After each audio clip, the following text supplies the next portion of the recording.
The glass window of the 45th floor offered a view of Manhattan that most people would kill for. To Arthur Vance, it looked like a gray circuit board, cold, calculated, efficient, just the way he liked it. Arthur adjusted his silk tie. It cost $400.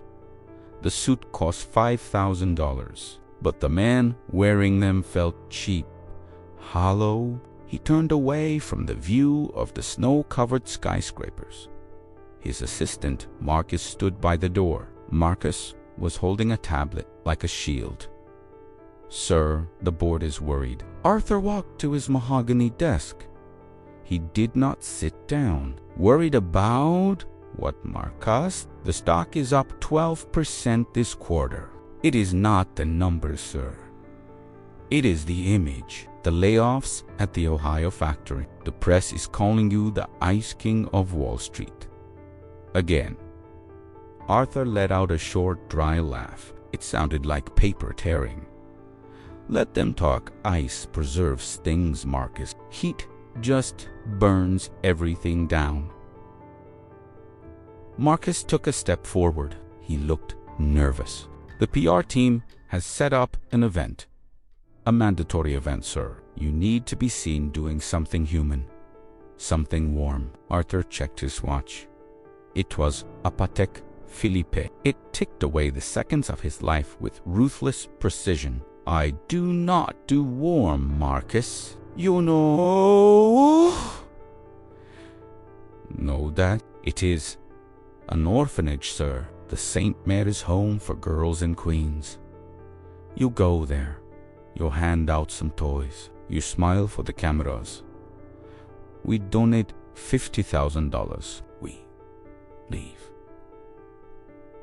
20-minute stops. Arthur stared at his reflection in the dark monitor of his computer. He saw a man of 55 who looked like he had not slept in a decade. His eyes were hard. His mouth was a straight line. "Fine. Get the car. But if one of those kids touches my suit, you are fired." The ride from Midtown to Queens took 40 minutes. The interior of the black town car was silent. The leather seats smelled of nothing. The air conditioning was set to 68 degrees.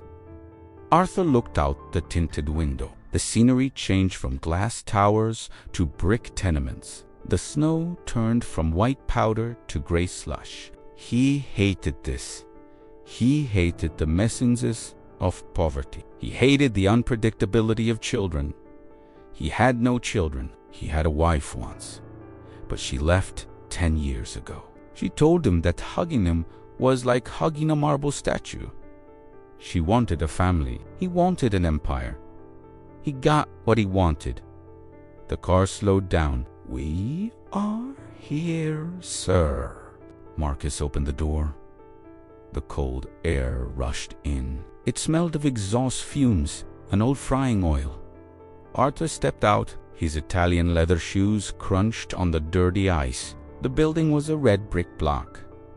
It looked like a prison with smaller windows. A faded sign hung over the door. "St. Mary's Home, where hope lives." Arthur scoffed quietly. Hope was just a marketing term for people who could not afford strategy. A woman in a thick wool coat came rushing out. She had a wide, nervous smile. "Mr. Vance, welcome. I am Mrs. Gable, the director. We are so honored." Arthur did not shake her hand. He nodded once. "Let us get this over with." "Where are the cameras?" Mrs. Gable's smile faltered for a second, but she pinned it back up. "Right this way. The girls are in the common room. They are very excited. We do not get many visitors like you." They walked down a long hallway. The linoleum floor was cracked. The walls were painted a pale, sick yellow. It smelled of bleach and boiled cabbage. The sensory assault made Arthur clench his jaw. He wanted to be back in his tower. They entered a large room.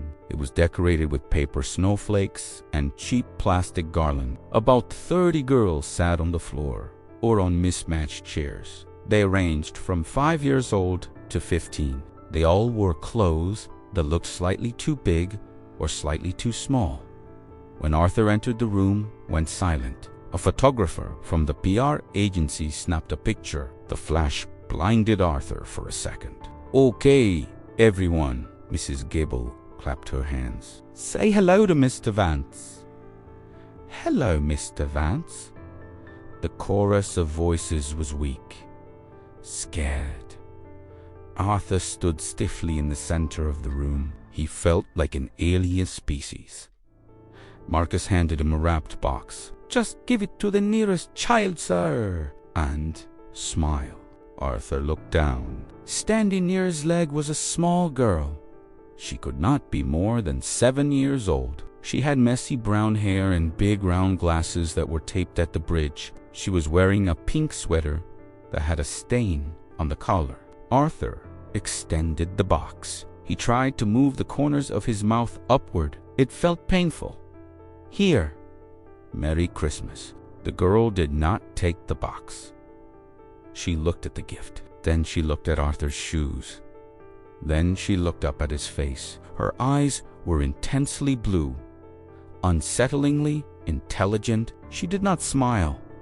She did not say, "Thank you." "Is it true what the lady said?" Arthur blinked. The photographer lowered his camera. The room got very quiet. "What did the lady say?" Arthur asked. His voice was deep and rough. "That you have more money than anyone in the city." Arthur looked at Mrs. Gable. She looked horrified. "Well, I am very successful." "Yes." The little girl nodded slowly. She seemed to be doing a complex calculation in her head. She took a step closer to him. She crossed the invisible barrier that Arthur kept around himself at all times. She reached into her pocket. Arthur flinched slightly. He expected a weapon or a sticky candy wrapper. Instead, she pulled out a crumpled dollar bill and 3 quarters. She held the money up to him. Her hand was shaking slightly. "I know it is not a lot," she whispered. Arthur stared at the dirty money in her small, pale palm. "What is this for?"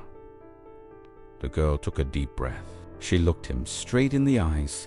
"The other parents want $10,000 for the paperwork." That is what Mrs. Gable said. To be adopted costs $10,000.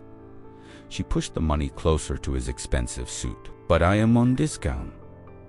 I am not worth that much. I talk too much, and I eat a lot, so I can be your daughter for free. You can keep this money too, just in case." Arthur Vance froze. The silence in the room was heavy, suffocating. He looked at the girl. He saw the desperation in her posture. He saw the terror behind her glasses. And for the first time in 30 years, Arthur felt a crack in the ice. The silence in the recreation room stretched out. It felt physical, like the air had turned into heavy water. Arthur stared at the girl's hand. The silver quarters were dull. The dollar bill was wrinkled and gray with age. $1.75. That was the price she had put on her own life. Arthur felt a sharp pain in his chest. It was not a heart attack. It was a memory he had buried under 50 layers of concrete and money. He was 7 years old again. He was standing in a kitchen in Ohio. His father was sitting at the table with a stack of bills. His father was yelling, "You cost too much, Arthur. You are just a mouth to feed. You are an expense I cannot afford." The words echoed in his skull. They bounced around the empty boardroom of his mind. For 40 years, Arthur had tried to prove his father wrong. He became the asset. He became the profit. He made billions so that no one could ever say he was too expensive to keep. But deep down, he was still that boy in the kitchen, terrified that he was a bad investment. Arthur's hand trembled. He dropped the gift-wrapped box. It hit the floor with a hollow thud. Mrs. Gable stepped forward nervously. "Mr. Vance? Is everything all right?" Arthur ignored her. He did the unthinkable. He bent his knees. The $5,000 suit fabric pulled tight. He lowered himself down until his knees hit the scuffed linoleum floor. He was now eye level with the girl. The room gasped. A collective intake of breath from the staff and the children. Marcus, the assistant, dropped his tablet. It clattered loudly, but no one looked at it. Arthur Vance, the Ice King, the man who fired people before breakfast, was kneeling on a dirty floor in Queens. He looked at the girl. Up close, he could see the scratches on her glasses. He could see the fear in her blue eyes. She thought she was in trouble. She thought her offer was too low. "I am sorry," she whispered. Her voice was shaking. "I can get more. I can clean floors. I am strong." Something inside Arthur shattered. It broke completely. Tears welled up in his eyes, hot and stinging. He tried to blink them away, but they spilled over. They rolled down his cheeks, past his expensive shave, dripping onto his silk tie. "No!" Arthur choked out. The word was wet and ragged. He reached out and gently took her small hand. His large, manicured fingers engulfed her tiny fist. "You do not need to get more. You do not need to clean floors." The girl looked confused. She tilted her head. "But I have to pay. Everyone has to pay. That is how the world works." Arthur shook his head. The tears were falling faster now. He was sobbing openly in front of his employees. In front of the cameras, he did not care. "No, that is not how it works. Not for you." He gently pushed her fingers closed over the coins. "You keep this. You are not a transaction. You are not a discount." He took a jagged breath. "My name is Arthur. What is your name?" The girl looked at her hand. Then she looked at the crying man. "I am Mia." "Mia?" Arthur repeated the name like it was a sacred text. "Mia, listen to me. You are priceless. Do you understand? There is not enough money in the bank to pay for what you are worth." Mia's lip trembled. The stoic mask she wore began to crack.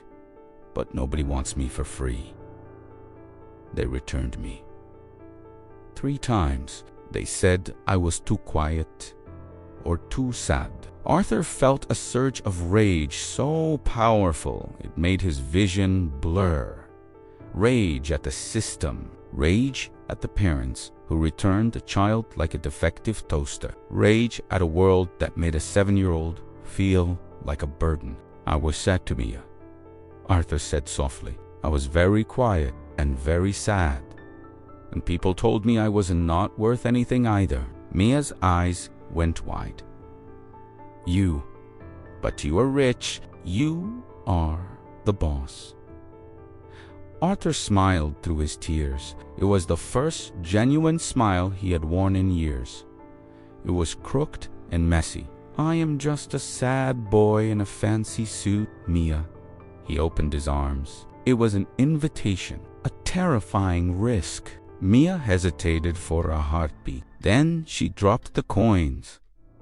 They scattered on the floor. She stepped forward and wrapped her thin arms around Arthur's neck. She buried her face in his shoulder.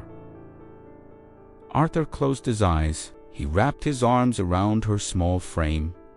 He held her tight. He smelled the cheap laundry detergent on her sweater. He felt her small heart beating against his chest. And for a moment, the circuit board of New York City disappeared. The stock market disappeared. The loneliness disappeared. The photographer raised his camera to take a picture, but Marcus grabbed his arm. "No," Marcus whispered. "Put it down. This is not for the press." Mrs. Gable was weeping silently into a tissue. Arthur held on to Mia as if she was the only solid thing in the universe. He realized with a jolt of panic that he could not let go. If he let go, he would freeze again. He pulled back slightly and looked at her. "Mia, how would you like to leave with me?" "Today?" Mia blinked. Her glasses were fogged up. "For real? Not a trick?" Arthur nodded. "For real. No money, just us." Mrs. Gable stepped forward. Her voice was gentle but firm. "Mr. Vance, we cannot just...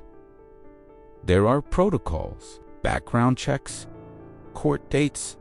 It takes months." Arthur stood up. He wiped his face with the back of his hand. The Ice King was gone, but something else had taken his place. Something fiercer. He looked at Mrs. Gable. His eyes were red, but his voice was steel. "I have an army of lawyers, Mrs. Gable. I have the mayor on speed dial. We will follow every rule.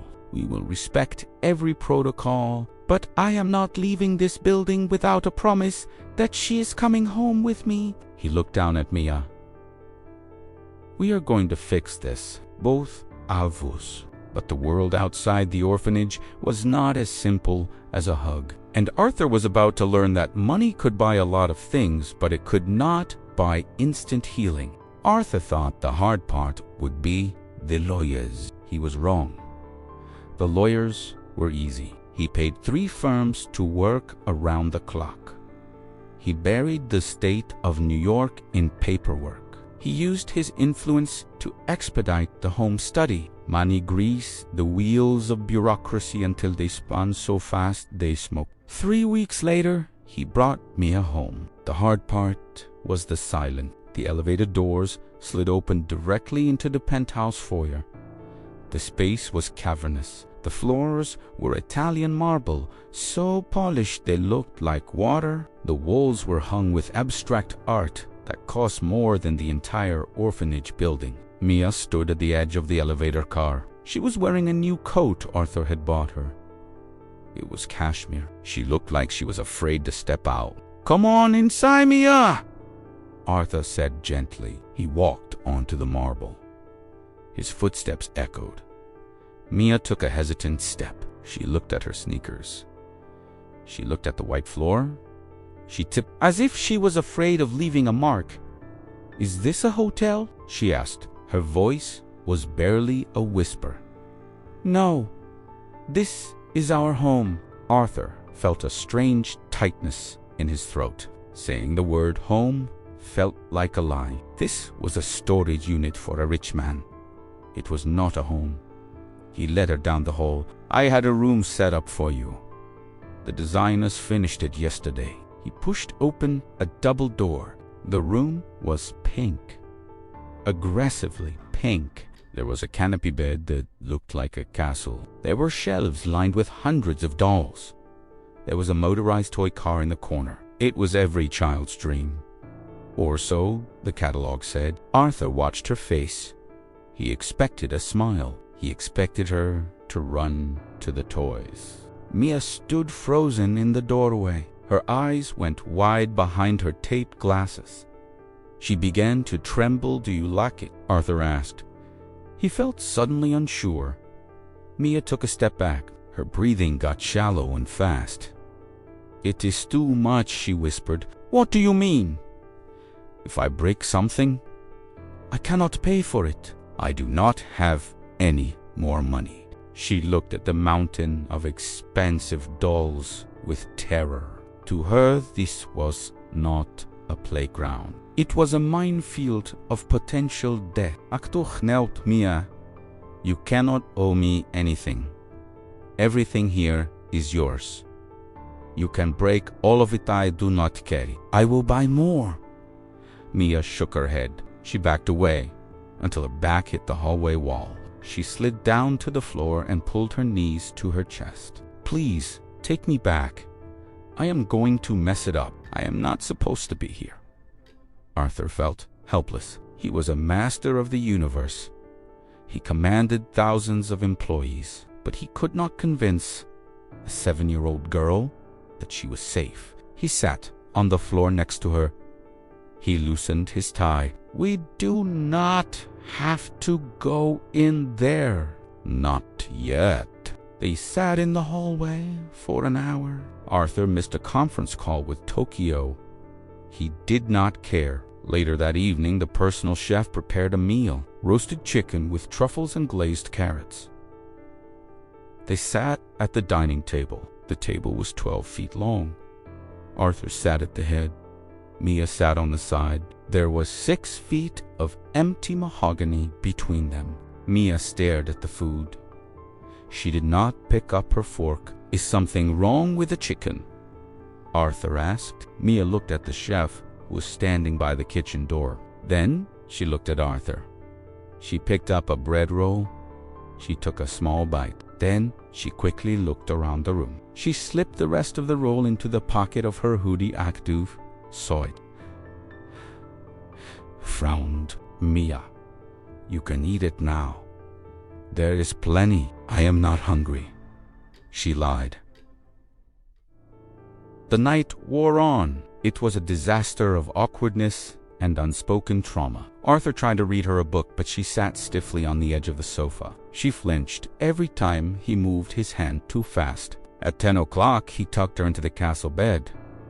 She looked tiny in the sea of silk sheets. "Good night, Mia." She did not answer. She just watched him with those wide, vigilant eyes. Arthur went to his own room. He poured himself a glass of whiskey. He stood by the window looking at the city lights. He felt like a failure. He thought he could fix her life with a credit card. He thought he could overwrite her past with luxury. He was an idiot. At 3 in the morning, Arthur woke up. He was thirsty. He walked to the kitchen in his robe. The penthouse was dark and silent. He saw a shadow move near the pantry. Arthur froze. He reached for the light switch. Who's there? He flipped the switch. The kitchen flooded with harsh LED light. Mia was sitting on the floor in the corner of the pantry. She was surrounded by boxes of crackers and jars of peanut butter. She gasped and scrambled back. She knocked over a glass jar of pasta sauce. It shattered. Red sauce splattered across the pristine white tiles. It looked like a crime scene. Mia let out a high-pitched wail. She curled into a ball, covering her head with her arms. "Do not hit me. Please, do not hit me. I am sorry. I was just hungry. I will clean it up. Please." Arthur stared at the mess. He stared at the terrified child who expected violence because she dropped a jar of sauce. His heart broke all over again. He walked across the kitchen. He did not care about the glass. He stepped right into the red puddle. The sauce stained his expensive velvet slippers. He sat down in the sauce next to her. "Mia, look at me." She shook her head, sobbing.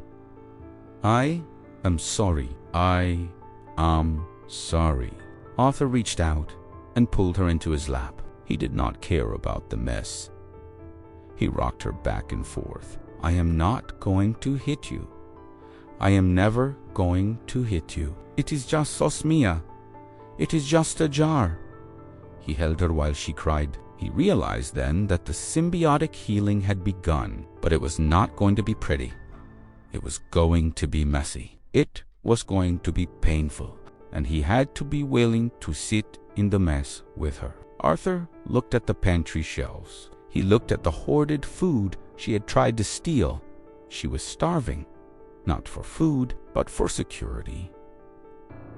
He made a decision then. The penthouse had to go. The lifestyle had to go. If he wanted to save her, he had to stop being the CEO. He had to start being a father. The next morning, the sun hit the penthouse windows, but the mood inside had shifted. The air felt different, lighter. Arthur stood in front of his walk-in closet. Rows of gray and black suits hung there like uniforms of a soldier who had forgotten his war. He reached for a gray suit. Then he stopped. He pushed the hangers aside. Way in the back, he found a pair of denim jeans and a thick cotton sweater. He had bought them for a ski trip 5 years ago that he never took. He put them on. He looked in the mirror. He did not look like the Ice King. He looked like a man. He walked into the kitchen. The personal chef was chopping fruit. "You can go home, Arthur." "Soiji." The chef froze. The knife hovered over a melon. "Sir, is something wrong?" "No, everything is right. But from now on, we cook for ourselves. I will pay you for 6 months. Go be with your family." The chef left. The kitchen was suddenly quiet. Arthur put 2 slices of bread in the toaster. G burned them. The smell of charred bread filled the pristine air. Mia walked in. She was wearing her pajamas. She sniffed the air. "You burned it," she said quietly. Arthur laughed. It was a rusty sound, but it was real. "I did. I am not very good at this yet. Do you want to help me try again?" Mia hesitated. She looked at the toaster like it was a bomb. Then she nodded. She climbed onto a stool. She turned the dial down. "Number 2, not number 5, she whispered. They ate slightly burnt toast with too much butter. It was the best meal Arthur had eaten in 20 years. After breakfast, Arthur led her to the pink room, the room that cost $50,000. The room she was terrified to enter. He was holding 2 gallons of paint, a soft, warm yellow like sunshine. "We are going to change it," Arthur announced. Mia looked at the perfect pink walls. "But it is new. It costs money." Arthur set the paint cans down. He took a screwdriver and pried the lid off. "It is just a room, Mia. It is not a museum, and I hate pink." He dipped a brush into the yellow paint.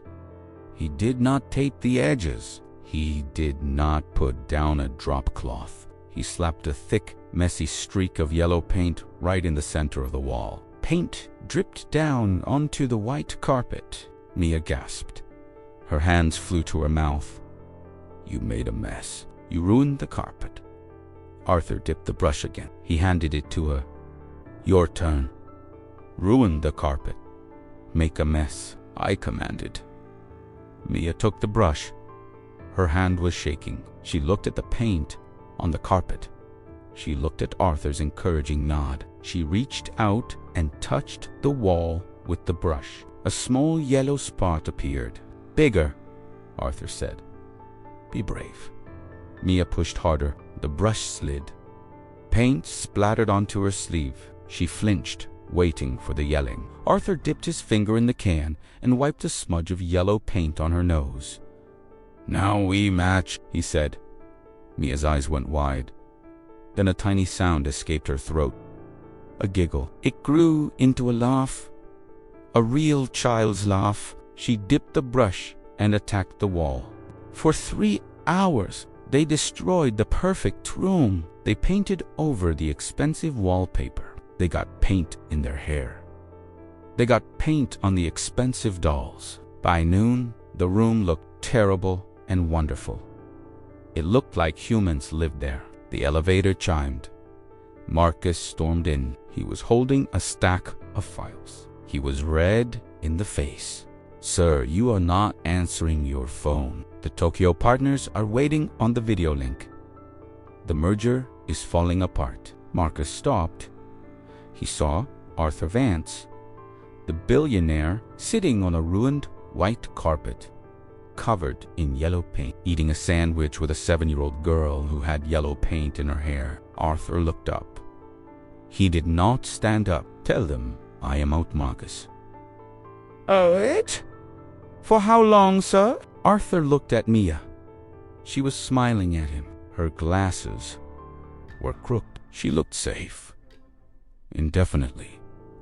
I am stepping down as CEO. I will keep my shares and I will take a seat on the board. But I am done running the daily operations." Promote Henderson Marcos. Dropped the files. They slid across the marble floor.